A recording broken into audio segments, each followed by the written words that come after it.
The Andersons moved to Maple Street to build a new life. But this was no ordinary move. They weren't just looking for a place to live, they were searching for a fresh start. The house they found wasn't just any house either. It was a sprawling Victorian mansion, filled with charm and elegance, standing out as one of the finest on the block. Its stained glass windows and carved wooden details gave it a timeless beauty. For Robert, the head of the family, the house was more than just walls and a roof.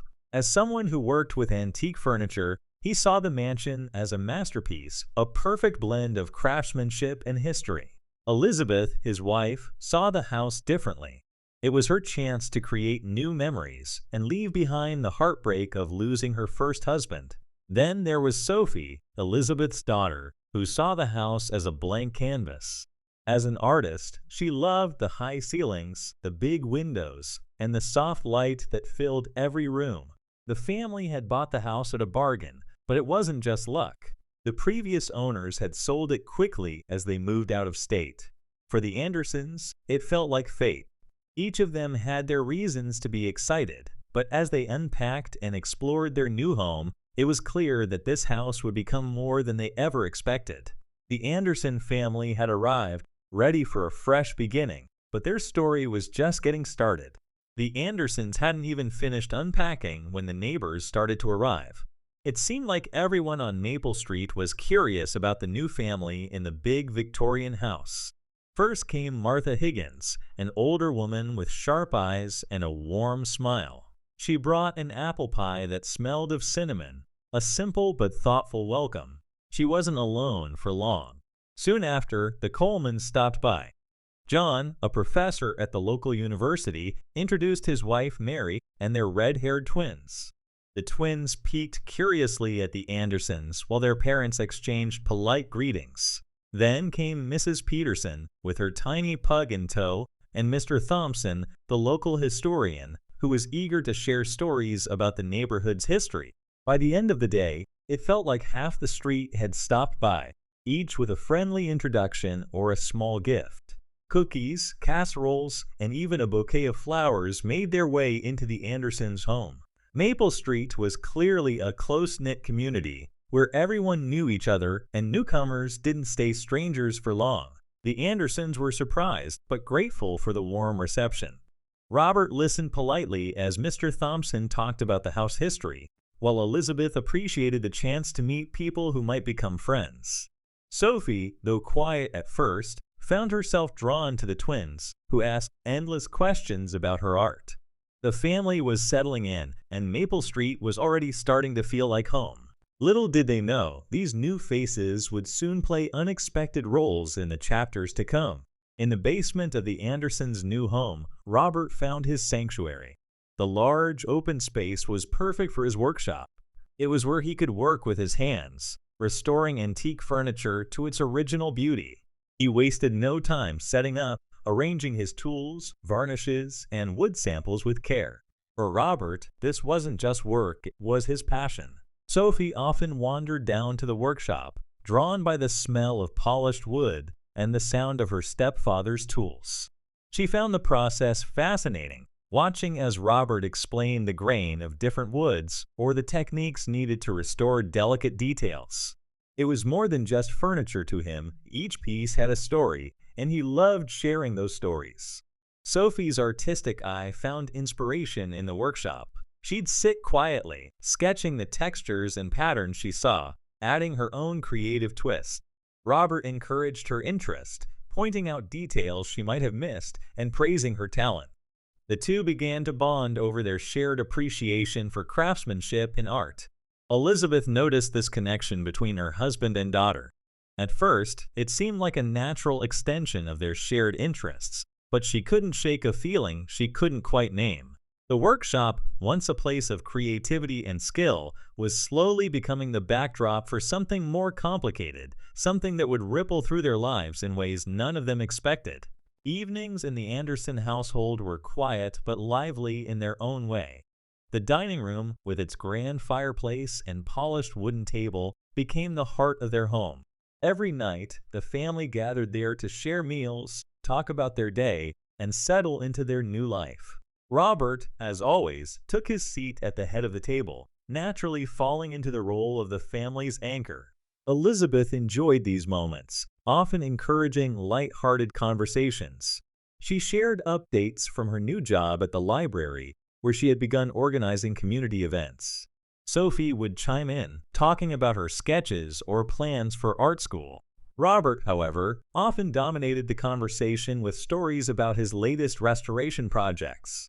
His passion for his craft was clear, and Sophie listened with genuine interest, her sketchbook never far from her side. Though the family appeared close, subtle cracks were beginning to show. Elizabeth noticed how Robert's attention often lingered on Sophie during these moments. She told herself it was just fatherly pride, a natural fondness for his stepdaughter's artistic talent. Still, something about it didn't feel quite right. Sophie, meanwhile, seemed to grow quieter, her sketches more focused, as if she was avoiding a conversation she didn't want to have. The mansion, with its grand rooms and elegant charm, felt like it should have been the perfect place for this family to thrive. But beneath the surface, tensions were quietly building.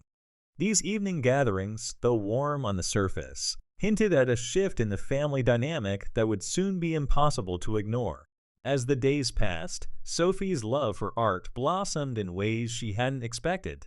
The mansion's large windows flooded her room with natural light, making it the perfect space for painting. She spent hours at her easel, her brushstrokes bringing to life landscapes, portraits, and scenes inspired by her new surroundings. Each piece she created reflected not just her talent but her growing confidence as an artist. Her work didn't go unnoticed. A local gallery owner visited the house after hearing about Sophie's paintings and was impressed by her unique perspective. They encouraged her to showcase her art at an upcoming exhibition for young talents. Sophie's excitement was contagious, and Elizabeth was thrilled to see her daughter getting recognition for her hard work. Robert, too, took pride in Sophie's achievements. He spent extra time in her studio, helping her adjust lighting or frame her finished pieces. He insisted on ordering special supplies for her, saying she deserved the best. Though Sophie appreciated the support, there were moments when his attention felt overwhelming. She often found excuses to work alone, needing space to focus on her creativity. The exhibition became a turning point for Sophie. Her paintings were praised not only for their technical skill, but for the emotion they captured. One gallery owner even mentioned the possibility of showcasing her work outside Burlington, sparking Sophie's dreams of studying art in a bigger city. For her, this was just the beginning. But even as she celebrated these small victories, a shadow seemed to linger, casting doubt over what should have been her brightest moments. As Sophie's art gained more attention, the atmosphere in the Anderson household began to shift. What had once felt like a comfortable routine now carried an undercurrent of unease. Robert's growing interest in Sophie's work became increasingly noticeable. He often lingered in her studio, offering suggestions or asking detailed questions about her creative process. What started as encouragement now felt intrusive, though Sophie struggled to say so. Elizabeth, always observant, couldn't ignore the subtle changes. She noticed how Sophie began closing her door more often and spending longer hours at the gallery or her friends' houses. At first, Elizabeth assumed it was just a young artist needing space, but the guarded look in Sophie's eyes told a different story. There was something Sophie wasn't saying, and it worried her. Robert's behavior also began to shift. He became more possessive of his time with Sophie, insisting on helping her even when it wasn't necessary. Conversations at the dinner table grew strained, with Elizabeth often mediating between Robert's opinions and Sophie's growing independence. The easy warmth the family had shared in their first weeks at the mansion was replaced by a tension that was hard to ignore. Sophie's discomfort started to manifest in her art. Her once bright and vibrant paintings now carried darker tones and heavier themes. Elizabeth noticed the change and tried to approach her daughter, but Sophie brushed it off, claiming she was experimenting with new styles. Still, the distance between them grew, and the mansion, once full of promise, began to feel suffocating. The family was holding together on the surface, but cracks were spreading beneath, threatening to break them apart. Amid the growing tension at home, Sophie found a new source of comfort in James Wright, a young artist and teacher at her art school. They first met at a local gallery event where James was presenting his own work. His pieces stood out for their unique use of light, and his passion for art was infectious. Sophie was immediately drawn to his energy and the way he spoke about creativity. James saw potential in Sophie's talent and encouraged her to push her boundaries. He invited her to his studio, where they spent hours discussing techniques, experimenting with styles, and critiquing each other's work. Their bond grew quickly, built on a shared love for art and a deep mutual respect. For Sophie, James became both a mentor and a friend, someone who understood her in ways no one else seemed to. Robert, however, noticed the time Sophie spent with James and didn't hide his. Robert's concern over Sophie's growing connection with James quickly turned into something darker. His casual remarks about her spending too much time with James became pointed questions and subtle criticisms. He started monitoring her activities more closely, finding excuses to know where she was and who she was with at all times. It wasn't just words, his actions began to raise alarm. Robert installed a new security system, claiming it was to protect the house. However, Sophie soon realized one of the cameras had an angle that partially captured her room. She began keeping her curtains closed and locking her door at night, uneasy with how often she felt watched. In the workshop, where Sophie had once felt inspired, Robert's presence now felt stifling. He insisted on showing her new techniques and lingered longer than necessary, often standing too close for comfort. Sophie tried to avoid being alone with him, but his attention followed her, becoming harder to escape. Elizabeth noticed the change in Sophie's behavior, how she avoided eye contact with Robert and grew quieter at the dinner table. When Elizabeth asked what was wrong, Sophie brushed it off, unwilling to share her growing fear. But Elizabeth couldn't ignore the unease that was spreading through the household. What had once been a supportive bond between Robert and Sophie was now something unsettling, and the tension was beginning to feel unbearable. While Robert's actions grew more controlling, Sophie found herself leaning more on James for support. She spent more time at his studio, where she could breathe freely and focus on her art. But even in these moments of peace, she couldn't shake the feeling that Robert's gaze was always just behind her, waiting for a chance to pull her back into his world. The growing tension in the Anderson household reached its breaking point on a quiet spring night.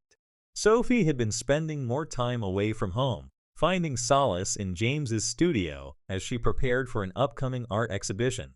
That evening, she decided to confront Robert about his invasive behavior. She wanted it to stop. Sophie headed to the basement workshop, determined to put an end to the unease that had taken over her life. But what began as a conversation turned into a fatal encounter. No one knows exactly what words were exchanged, but Sophie didn't leave the workshop alive. The next morning, her lifeless body was found in a secluded corner of the town's park. The crime scene told a staged story. Sophie's torn clothing and scattered belongings made it appear like a random attack. The placement of the body, the items around it, all seemed too calculated, too deliberate. The rain that had fallen during the night washed away some evidence, but left behind tire tracks that didn't fit the picture of a random crime. Something about the scene felt off, and investigators immediately sensed there was more to the story. By the time the news broke, the town was in shock. Sophie, the bright and promising artist who had brought so much light into her community, was gone. While the police began piecing together the evidence, whispers spread across Burlington. No one could imagine what had really happened or how close the truth was to home. The investigation into Sophie's death began as a race against time to untangle a carefully staged crime scene. Detectives Diana Ross and Michael Donovan were determined to uncover the truth. The evidence at the park pointed to more than just a random attack. Tire tracks near the body were from an older vehicle, and scuff marks on the ground suggested Sophie had been dragged there, not attacked on sight. Something about the details felt deliberate, too deliberate.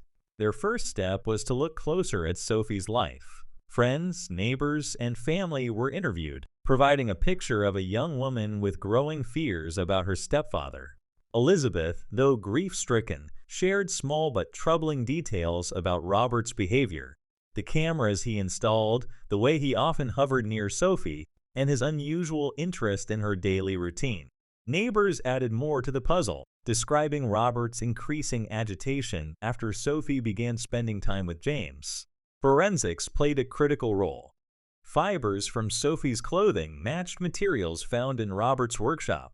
Soil samples from the park were traced back to the tires of Robert's vintage Pontiac, which had been spotted on surveillance cameras in the area the night Sophie was killed. A further search of the workshop revealed hidden photographs of Sophie, some taken without her knowledge, adding a layer of obsession to the case. Detective Ross, known for her methodical approach, focused on the timeline.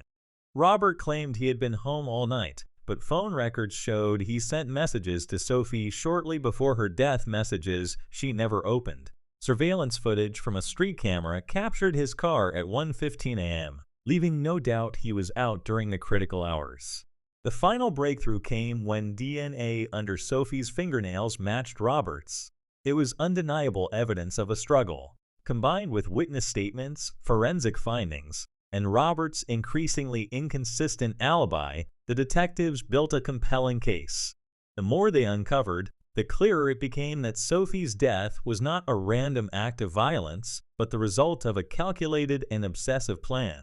By the time Robert was brought in for questioning, the weight of the evidence left little room for doubt. Still, the detectives pressed forward carefully, knowing they had to close every gap in their case to bring justice for Sophie. The investigation, though grueling, would ensure that no detail was overlooked and no truth left hidden. As the investigation deepened, detectives Ross and Donovan focused on evidence that pointed to someone close to Sophie. The first breakthrough came when fibers from a rare type of sweater were found under her fingernails. A search of the Anderson home revealed a matching sweater in Robert's closet, recently washed but showing signs of damage. Surveillance footage from a nearby street provided another clue. Robert's vintage Pontiac was seen driving toward the park late that night and returning shortly after. When questioned, Robert claimed he had trouble sleeping and went for a drive, but the timeline didn't add up. Investigators also recovered Sophie's phone, which revealed deleted messages filled with disturbing declarations from an anonymous sender. The language matched Robert's tone, even if he denied sending them. Neighbors began sharing details that raised further suspicions.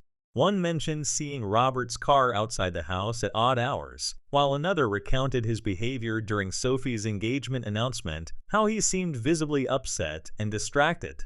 These small details began forming a bigger picture, one that placed Robert at the center of the investigation. Elizabeth's discovery of a hidden photo album in Robert's workshop brought the most damning evidence yet. The album contained dozens of photos of Sophie, some taken without her knowledge. It wasn't just her artwork or family moments. These were private, obsessive shots, some captured through windows or while she slept. This discovery shattered any remaining doubt Elizabeth had and cemented the detectives' growing case. Piece by piece, the evidence painted a chilling story. Robert's calm demeanor during questioning began to falter as the detectives pressed him on the sweater fibers, the photographs, and the surveillance footage. Though he continued to deny involvement, the walls were closing in. What started as subtle suspicions had grown into an undeniable narrative, one that the detectives were determined to prove beyond doubt. When the case finally went to trial, the courtroom was packed with people eager to learn the truth about what had happened to Sophie. The prosecution presented a clear and damning case against Robert Anderson. Each piece of evidence was laid out meticulously: the sweater fibers, the surveillance footage, the staged crime scene, and the hidden photo album. Witnesses testified about Robert's strange behavior, including his growing obsession with Sophie and the tension in their home. The most powerful moments came from those closest to Sophie. Her friends shared messages she had sent, describing her growing fear of Robert. Elizabeth testified about the discovery of the album and the change she had noticed in her husband's demeanor. James, still visibly grieving, recounted Sophie's last words to him that she was going to confront Robert about his behavior. The defense tried to argue that the evidence was circumstantial, They claimed the crime scene could have been staged by someone else and pointed to the lack of direct eyewitnesses. But their arguments began to crumble under the weight of the forensic findings. DNA evidence under Sophie's fingernails matched Robert's, and a camera from a nearby intersection showed him stopping his car the night of the murder, revealing a fresh scratch on his face. When it came time for Robert to speak, his carefully constructed facade broke. In a low, trembling voice, he admitted to being in the workshop with Sophie that night. He claimed he never meant to kill her, but was overcome with emotion when she said she was leaving for Paris. "I just wanted to stop her," he said, his hands shaking as he spoke. His confession detailed the obsessive thoughts that had consumed him and how he had staged the crime scene to cover his tracks. The jury deliberated for only a few hours before delivering a unanimous verdict, guilty on all charges. Robert was sentenced to life in prison without parole. In the courtroom, Elizabeth sat quietly, her grief etched deeply into her face. James, holding her hand, looked equally broken. Justice had been served, but the pain of Sophie's loss lingered, leaving an emptiness that no sentence could fill. The verdict brought a sense of closure to the town, but the tragedy left a lasting impact on everyone who had known Sophie. Burlington, once a quiet and close-knit community, now carried the weight of what had happened in the Anderson household. The whispers of shock and disbelief echoed in every corner, from the local coffee shop to the library where Elizabeth once worked. Elizabeth, unable to stay in the house that had become a painful reminder, sold the mansion on Maple Street. She moved to Boston to live with her sister, carrying with her Sophie's artwork and personal belongings. Though grief had changed her, she found a new purpose, helping victims of domestic violence through art therapy sessions at a local university. It was a quiet tribute to Sophie's love for creativity and healing. James channeled his heartbreak into something lasting.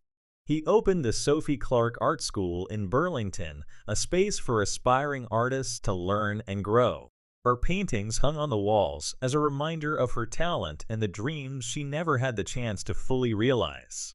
He never remarried, dedicating his life to honoring her memory through his work. For the people of Maple Street, life slowly returned to normal, but the story of the Andersons lingered. Neighbors often mentioned how their once peaceful street had been changed forever. Martha Higgins, who had been one of the first to welcome the family, planted white lilies in her garden, a quiet gesture to keep Sophie's memory alive. Detectives Ross and Donovan carried the case with them, even after it was closed.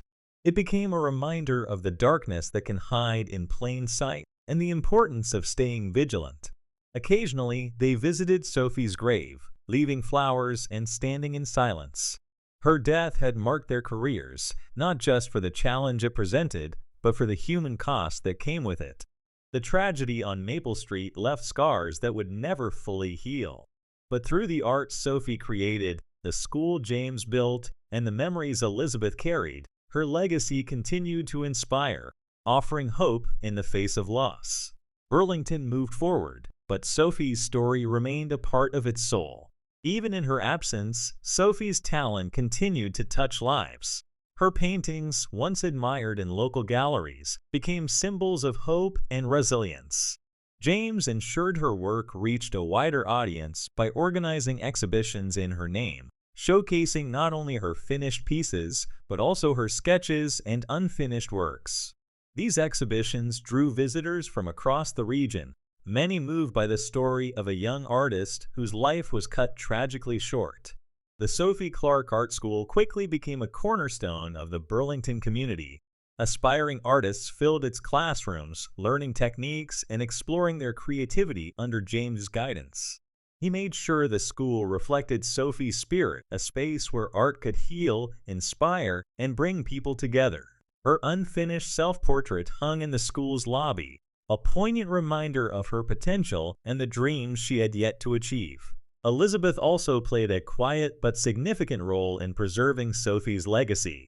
She donated several of her daughter's works to local museums and community centers, ensuring Sophie's vision remained accessible to everyone. Each painting carried a piece of Sophie's soul, her love for light, color, and the world around her. Students at the art school often spoke of how Sophie's story inspired them to pursue their passions despite challenges. Teachers used her work to teach techniques, but also to share lessons about perseverance and expression. Sophie's influence went beyond her art. It became a symbol of beauty rising from tragedy. In Burlington, Sophie's memory lived on in more than just her paintings. It was in the white lilies planted around town, the classes at the art school, and the conversations her story sparked. She may have been gone, but her art ensured she would never be forgotten, leaving a legacy of creativity, courage, and hope for generations to come. The story of Sophie Clark became a lasting reminder of how darkness can hide behind seemingly ordinary lives.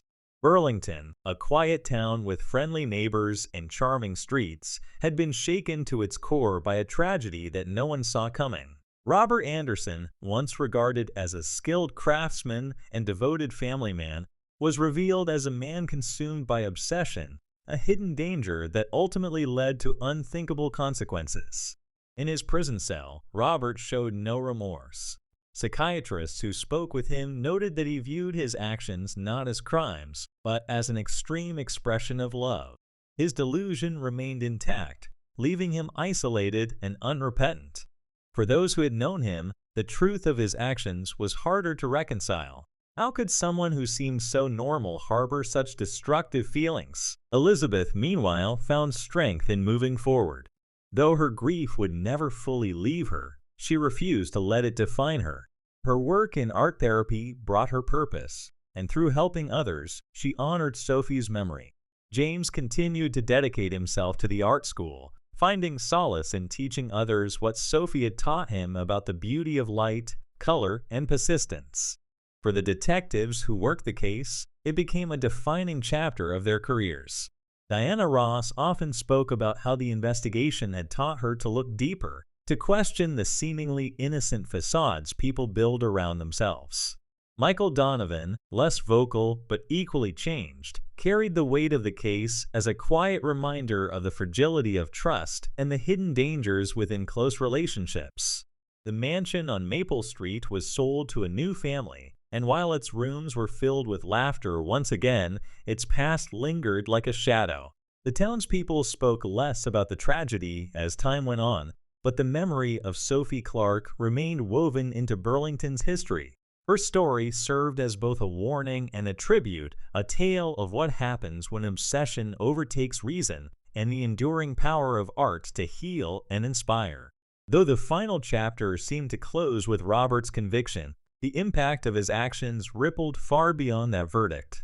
Sophie's art, her dreams, and her story left an indelible mark on everyone who knew her, and even those who only heard of her. The tragedy taught the town a painful truth. Love, when twisted into possession, can become the most dangerous force of all. But in the end, it was Sophie's light, not Robert's darkness, that truly endured.